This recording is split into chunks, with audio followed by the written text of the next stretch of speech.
What's up mga kabantay? Malang araw po sa ating lahat. Panibagong araw at panibagong vlog. Ayan. At may kidlat po na malakas kagabi. So, papakita ko po sa inyo kung alin tinamaan ng kidlat, no? So, ayan, si Mrs. nandito. Takot na takot dahil ang lakas ng kidlat. Ano bebe? Malakas ba kidlat? Ikoy? Malakas? Miss kabantay? Malakas kidlat? Malakas ang kidlat. Malakas na malakas. Ayan. So dito yung mga nakakaroon taon po mga kabantay, dito tinamaan din po ito ng kidlat. So lapit po tayo.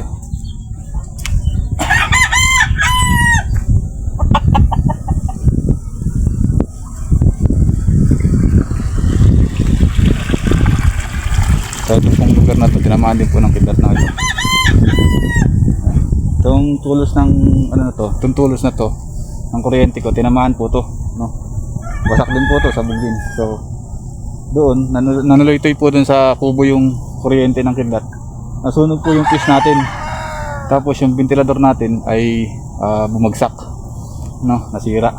Tapos yung TV natin nasira din kasi nakasaksak po siya eh. Kasi ito pong kuryente natin ay wala naman po itong ilaw pagdating ng maga, halos hapon na. So tinamaan po itong kawayan na to, ano na po, alas 5 ng hapon o mag-alas 6 bago magkakuryente, no? Pumutok po to. Ako po yun nandun sa kabila ng mga oras na yun dahil nagpagupit ako. Tapos pauwi na kami rito, na kwento ako dun sa kabilang kubo, no? Tapos nahinto nga ako kasi malakas ang ulan. So doon ako nagpatila. Yung putok ng kidlat dito, kita doon, mapoy, para umusok po siya dito. Kaya pala umusok kasi tinamaan yung kuryente. Tapos umusok din yung kubo ko. So akala ko sa kubo ko tinamaan, no? Ito pala tinamaan, biyak po to, no? Tapos doon po sa lugar doon, tinamaan. Dito po sa may ito, yung area na to tinamaan din po. Tapos yung area din doon, halos basta po itong area na to puro tinatamaan ng kidlat, no? Salamat po at sa kubo ay hindi tinatamaan yung kubo natin. So yung tinamaan natin ng kidlat doon ay tara, let's go, papakita ko po sa inyo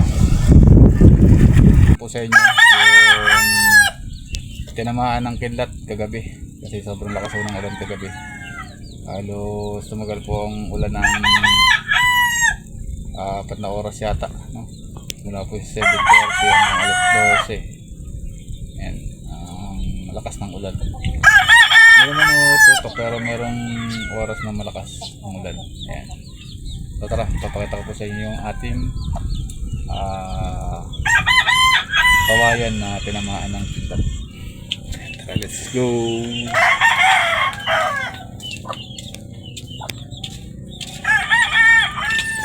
So ito lang po yung kubo natin. Ayun po yung tinamaan ng kidlat. Nasa na yun eh. Yun po, yung wasak na kawayan na yun. Nakababa pong ganun. Tinamaan po yun ng kidlat kagabi. So yun, buti na lang po. Dati po, doon naman po, tinamaan. Ito pong area na to, siguro prone po talaga siya ng kidlat, no? Kasi lagi siya tinatamaan. Dito, tinamaan din. Tapos doon, tinamaan din. Tapos sa bandang gawi doon, tinamaan din. Basta ito lang naman lugar na to ang mapit kaya tamaan ng kidlat. Yung sawa naman ng Diyos, hindi ito tumatama sa ating kubo. Yun, yun doon. Naputol po yung cordon natin dahil may cordon po yun doon. Punta rito. Nasunog po yung fuse natin dito sa kubo. Siguro mga 2 taon na po nakalipas, no? Tapos pagkatapos po nun, saan po ba? Ayan dito, tinamaan din dito. Itong lugar din ito, tinamaan. Tapos dito naman, tinamaan din. Saka doon yun, yung bagong tinamaan din. Tapos yung ganda naman tinamaan din. Tapos ito ngayon yung huli. Kada taon, may tinatamaan ng dito, nakawayan na tulos ng ating mga tanse. Wala mo bakit lagi tinatamaan tong area na to, no? Kasi lagi siyang kada taon na masapit ang tagulan, laging mayroong tinatamaan na kawayan na kidlat. No? Ayan, titignan natin yung mamaya pagka papakain tayo. Lusong tayo. Kapit tayo dun.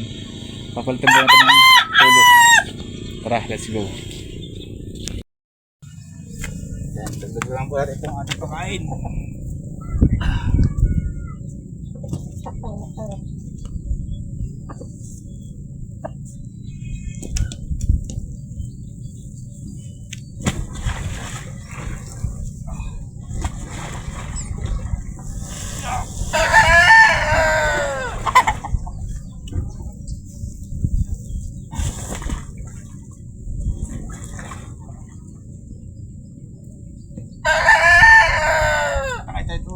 Para palitan natin yung natamaan ng kidlat.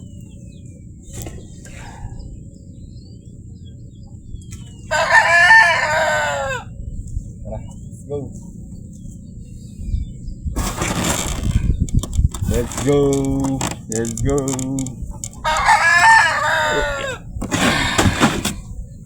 Tara tayo. Yeah. Okay.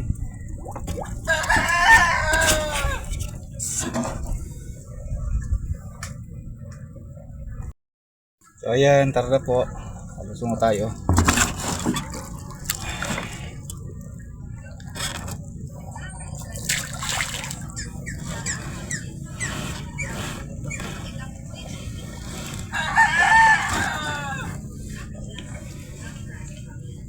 Lagyan lang natin yung tinapay sa garong, yung isa.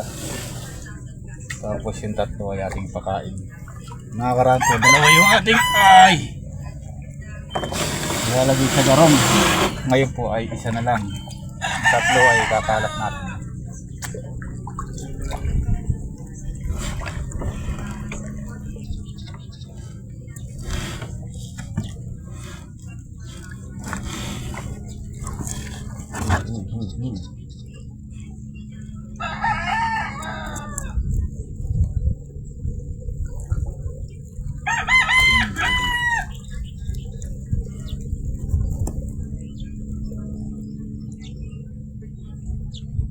Tignan nyo, ito mga kabantay, mga pira-pirasan na tinamaan ng kidlat. Ang kawayan. Mamaya, papakita ko pa sa inyo doon. Talo natin ito ang ating camera dito.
Let's go! Pakain na tayo. Palitan muna natin yung tinamaan ng kidlat. Palitan muna natin kawayan. Kaya may ngipin tong naiwan. No? Diba anting-anting yung mga kabantay? Yung ngipin ng kidlat daw. Yan, tingnan natin.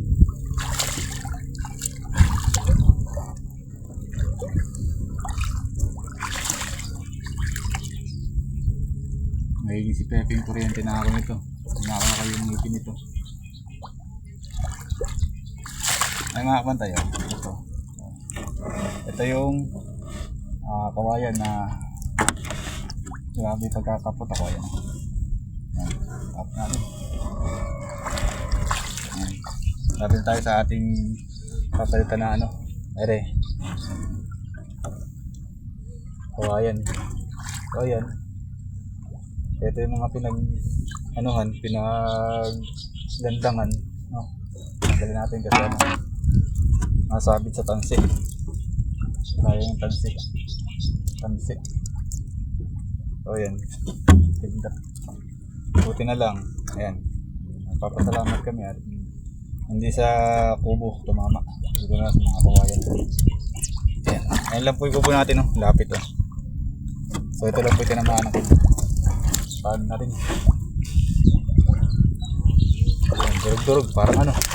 Parang sinibak ng ano. Sinibak ng kahoy. Sibak na kahoy. Sibak. So ito.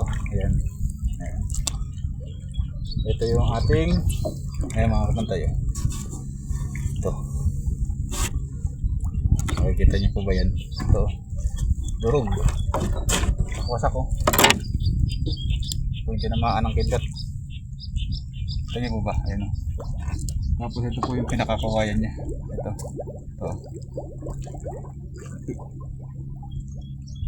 Hindi talaga siya o.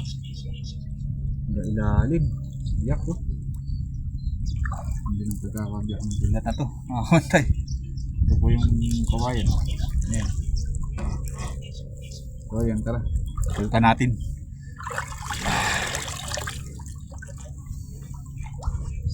Tanggalin lang po natin itong ano.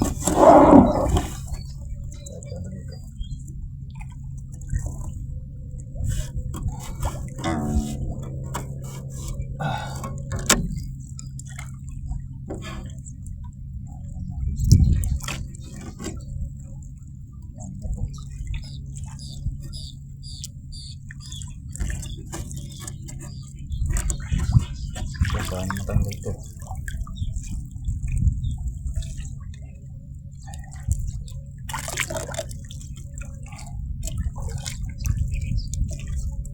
Grabe yung pindot na yun.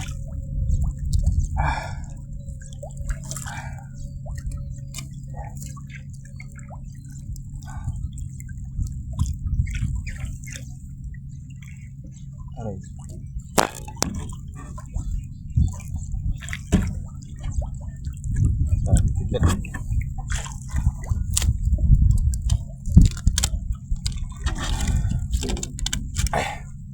Parang sinipak na kahoy.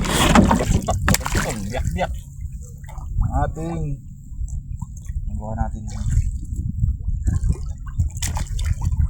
Magawa ng parin doon.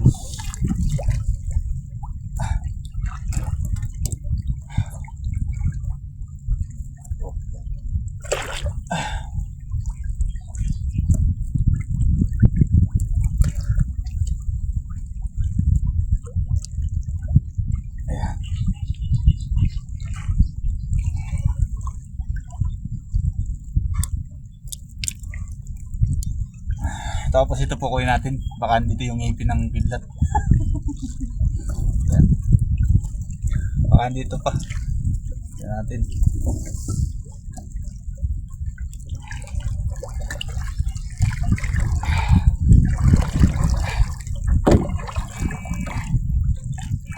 Ayun lumayo. Tatawag ko kayo. Entrance. Kidlat.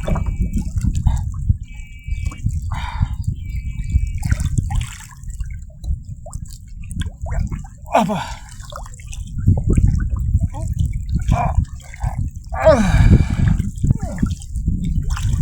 Natin baka dito pa no. Grabe. Oh. Grabe. Biyak.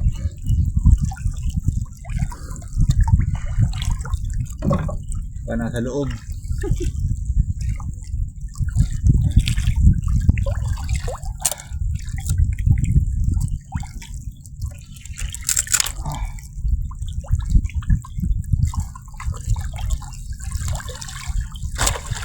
Tulang walis.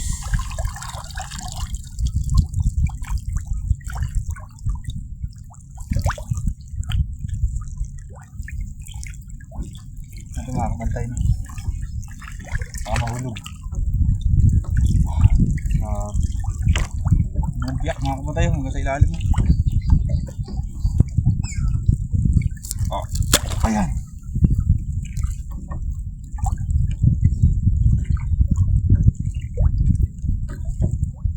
Wala naman. Wala namang ngipin.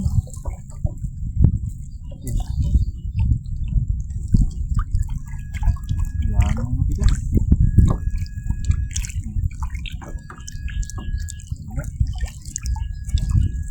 Wala mga kapantay. Naka-prank lang yung pinagalit na yun. Nakita mo ito sa yun.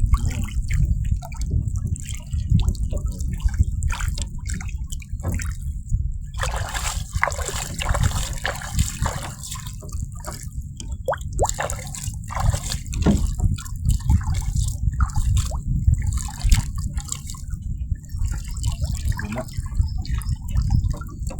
Wala naman. Wala. Sa prank lang yung ano, yung pinangkindat na sabi. Ayun. Ito, talagang walis. Oh. Tilang walis talaga.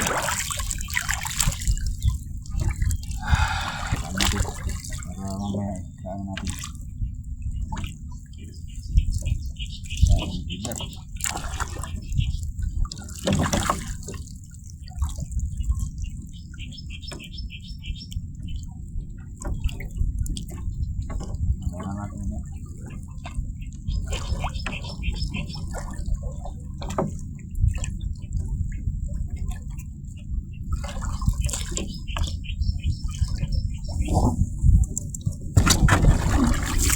So ayan po, nabaguhan na po natin ng ano, ng kahoy ito, yung staka.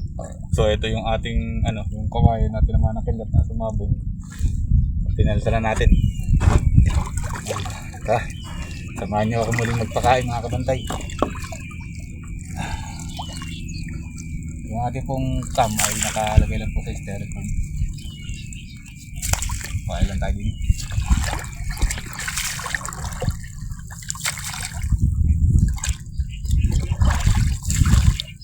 Tapos mamaya po ay tayo iikot kasi malalim ang tubig. Baka ano, mayroong mababang pilapil sa ating ano, sa ating area. Dahil ang tubig po ngayon ay 4.9. Yun po ang malaking tubig, pinakamalaking tubig.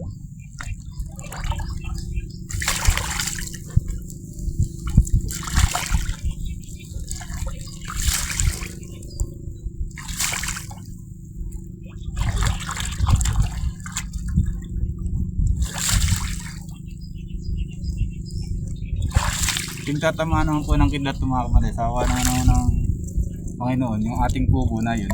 Ayan, lapit-lapit lang. No? Hindi tayo dun, hindi dun pumupuron talaga yung kidlat. Maraming salamat po sa pagliligtas sa amin. At lagi lang dito talaga sa area na to na tinatamaan ng kidlat. Yung mga kawayan ang tinatamaan.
Ay, hindot.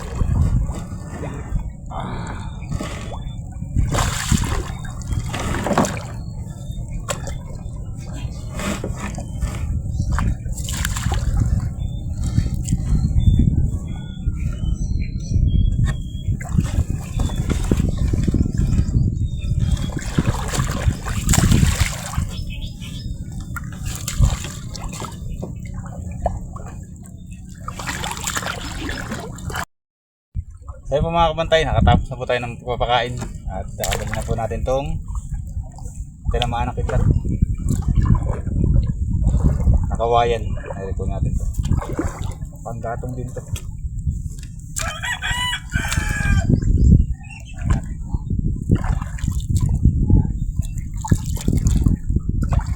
Ayan, ito yung tinamaan ng kidlat na kawayan. Ayan. So ayan, natin sa kubo.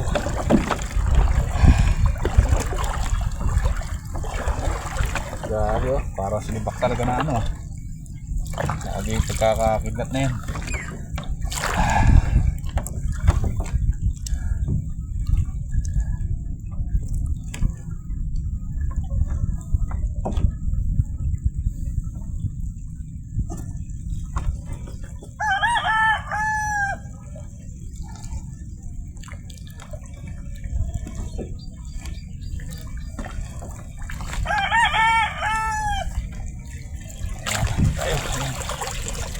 Ay nako. Wait a minute, pati mainit.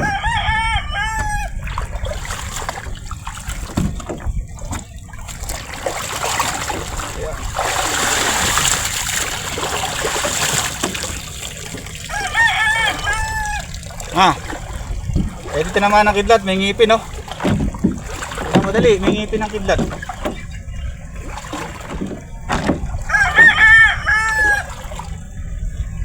Oh, bilisan mo. Ha? Tingnan mo, may ngipin.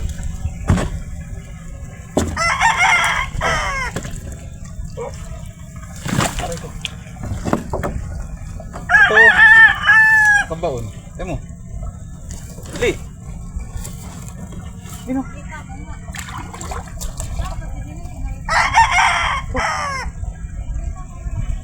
Hindi nakita.